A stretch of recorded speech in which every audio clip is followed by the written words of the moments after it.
The great and beautiful game of cribbage is one that has changed humanity for hundreds of years. But of all the cribbage players in the world, one question reigns supreme. Just what the heck am I supposed to throw? Hey there everyone, Zulwarnx here from ZulwarnGames, and I think I might have some help for that one specific question. What do you discard in cribbage? Like, what are you thinking? What are the basics? Because after you learn the rules and after you learn how to count, you're like, what am I supposed to do? And if you follow these general rules, you'll be okay. Rule number 1, the biggest and most important rule, is to keep the most points for yourself. Seems obvious, right? That means you want to give less points to your opponent.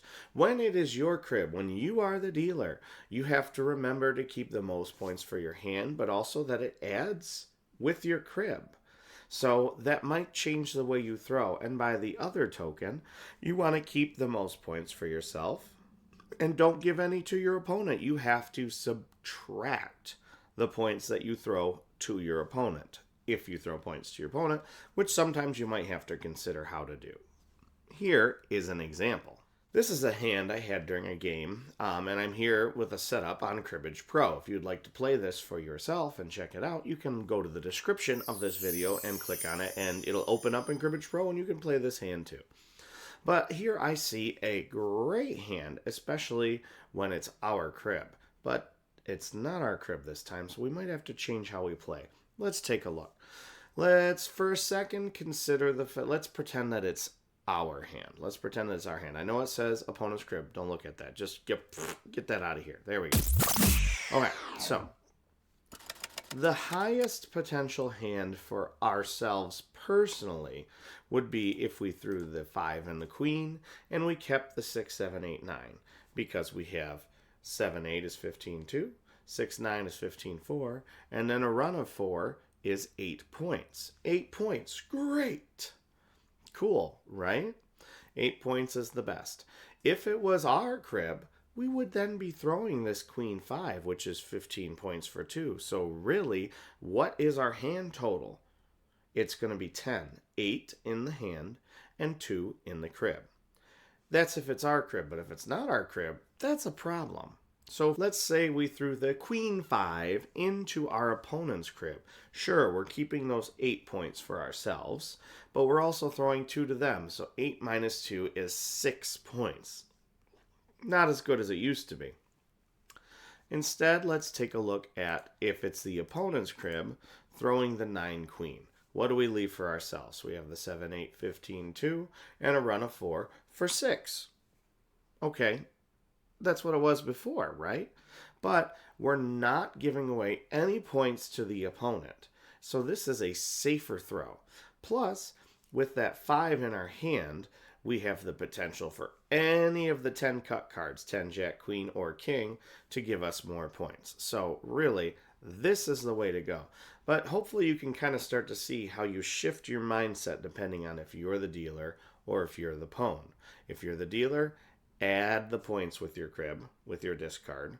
And if you're the non-dealer, you're going to have to subtract the point totals. So throw something that doesn't work for them. That's the first, number 1, big rule. But wait, there's more. Rule number 2, if all else is equal, you want to keep the cards with the greatest potential for points when the cut card happens. So that means when you keep cards that are near each other to make a run, that would be good for your cut. Or cards that are 5 or add up to 5, because any card that's a 5 or adds up to 5 will work out to be 2 points in your crib. Okay? And they have all those potential cut cards with the 10s, the dimes, like we talked about before. Dimes being a slang term for the 10-point cards in cribbage. If you want to learn more about cribbage slang terms, you'll have to check out my video on the channel for that one. So if all else is equal, keep the cards with the greatest potential for a cut. Here's a little example from a hand I was playing the other day.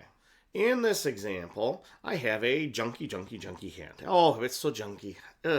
Yes. So I only have 2 points here. Okay? Only have 2 points. The king, the pair of kings. All right. Yep. Okay. Haha. Hooray, hooray. But what am I going to discard here? So I want to keep the two kings together. So I can either discard the kings, which might work out, or I can keep the kings in my hand. So let's think about that rule, what I said. What's the greatest potential for a cut? Well, any fives. I don't have anything that ends up to 5, so that doesn't work. But cards that could be good run cards, cards that are near each other. So I kind of want to keep my king with that queen, just in case a jack is cut, because then I'd have a double run. That'd be great. So if I want to keep the kings with the queens in the hand, that leaves the ace, 6, 7 for my discard to my crib. What am I going to discard? Well, let's take that rule again. What gives us the most potential for points? What if we had a cut? What's going to give us a good crib or good points in a crib? And that's the 6 and 7 being next to each other. A 5 cut, bingo, we got some points. An 8 cut, bingo, we got some points. A 2 cut, 2 plus 6 plus 7 is 15, bingo, that's 2 points. So we got 3 cards right there that could add up and work out for us to make some points. Well, then, and the 6 and 7, of course, too. If I threw something like the ace 7 or the ace 6, that might be the better throw for my opponent's crib, because ace and 6 and ace and 7 are far away from each other. They don't really work well together to get a lot of points. So if I think about what works with an ace and a 6 to get points, really, you got another ace. We could get another 6. We could get an 8, because ace plus 6 plus 8 is 15. That's 3 cards in the deck that could help us out. Same thing, well, less so, even with the ace and 7, we have the ace and the 7, because if we got another 7, then it would be ace plus 7 plus 7 is 15 for 2. Yes, I understand. Lots of math, fast math like that. So we've got 2 cards for the ace 7, and we've got 3 cards with the ace 6. But what has the best potential? This 6, 7. A 2 could give us more points. A 5, a 6, a 7, and an 8. All of those, and a 9. That's 6. 6 different cards in the deck could give us points if they were cut there. So that has the much better potential. So all else being equal, go for cards that have the greatest potential. Cards that add up to 5 or are 5, and cards that are near each other or even better next to each other for run potential. Rule number 3. If everything else equals so far, you want to keep good pegging cards. These are cards that are low or cards that add up to 11 or 16. Now, this is like the 3rd slot here in general in terms of basic discard strategy. You want to keep the most points possible first. You want to keep cards with the best potential first. And then, all else being equal, look at the power of low cards and 11. Why is 11 so important? In Cribbage, we call it a magic 11. It's a pegging trap. I have a whole dedicated video on that, but here it is really quick. All right, really quick here. I'm just demonstrating the power of the magic 11. So I have an 8 and a 3. That is a magic 11 right there. They add up to 11.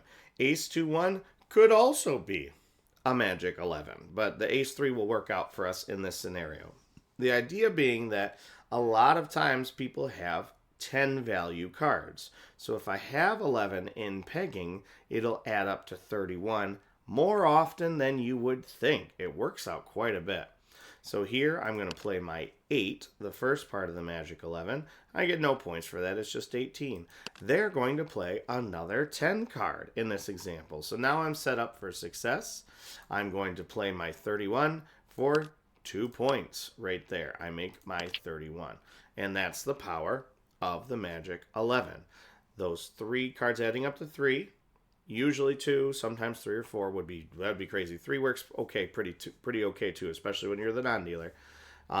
You do those cards; those are valuable pegging cards because they add up to that 31. Rule number 4. This isn't really the 4th thing to check, but it is an important thing to check in terms of basic discard strategy. Is really just a warning. Please don't forget to check for flushes. Flushes in cribbage are often forgotten, especially by new players. If you have 4 cards in your hand that are the same suit, it is a flush. It's worth 4 points. It can really affect your counting in step 1 for keeping the most points for yourself. So make sure that you're keeping that in mind. Discarding with the intent of getting a flush in the crib it's very rare. I think someone said, I've read like a 1 in a 100 chance of it happening. Happened to me a few times. doesn't happen very often, so it's not really good for calculations. But check your flushes in your hand. Always check that. That's one of my big discard rules, especially for beginners. Rule number 5 is to practice and learn from people who are better than you. So I strongly encourage you to go to dailycribbagehand.org, where they have troubling or tricky hands every single day. And you can, this is where it is, this is what it looks like. You can click on what you would discard in this situation. The star at the beginning means that it's we are the star. So we are the first number, we have the star, we are the dealer. So you get to pick. You pick, let's say, I don't know, 5 king. I think I picked 5 queen in a different video. Which video? Do you know what it is? If you know what it is, you can comment and say, hey, I found the other video where I had this exact same hand of the day, because I'm doing this all in one day for right now, batching my videos. And then you go on to the results, and you can see what the other people voted for as far as the best hand. But even better than that, because these hands are kind of designed to be tricky, even better than that, you can go scroll down and read the reasoning that experts have for why they chose what they did. And these really are experts. You can look at how many votes they had. If they have many, many votes, then I would consider them an expert. Some of these people have been doing this years, since 2009. That might be when that website started. Do this every day, or go back and see previous results. I believe you can go back. Yeah, yesterday's results, past results, and read people's thoughts. They're really interesting to do. Also along those same lines, Cribbage Pro has a discard calculator, and you can search like Cribbage discarding practice, and there's like quite a number of websites out there that'll have little practice activities for you to do. No one's perfect, and there's some leeway in a lot of the choices, but if you follow these rules, you will get better, you will get more points, you will win more games, and best of all, when you play cribbage, you will not look at your hand and think, I have absolutely no idea what to do. Because now you have some idea of what to do, of the basic discarding principles. Now, this video was inspired by a quick collaboration and a brief part of a chunk of a video I did with the channel Rulies. They're called, make great animations and great explainers on different card games, including cribbage. I did a collab with them where I briefly talked about this, so I wanted to make a video where I went a little bit more in depth on basic discarding principles. So if you haven't, go check out their video and the other videos there if you want to learn more games like backgammon. I loved how to play backgammon with my grandpa when I was a kid, but I couldn't remember, so I watched the video, and I'll link it down there too. And it taught me how to play. I'm like, oh yeah, just like riding a bike. Back to it. Not very good, but still fun to play. So go check out their video. And of course, if you have any questions, you can comment here, or go check out my other videos in the playlist. And as always, keep on playing.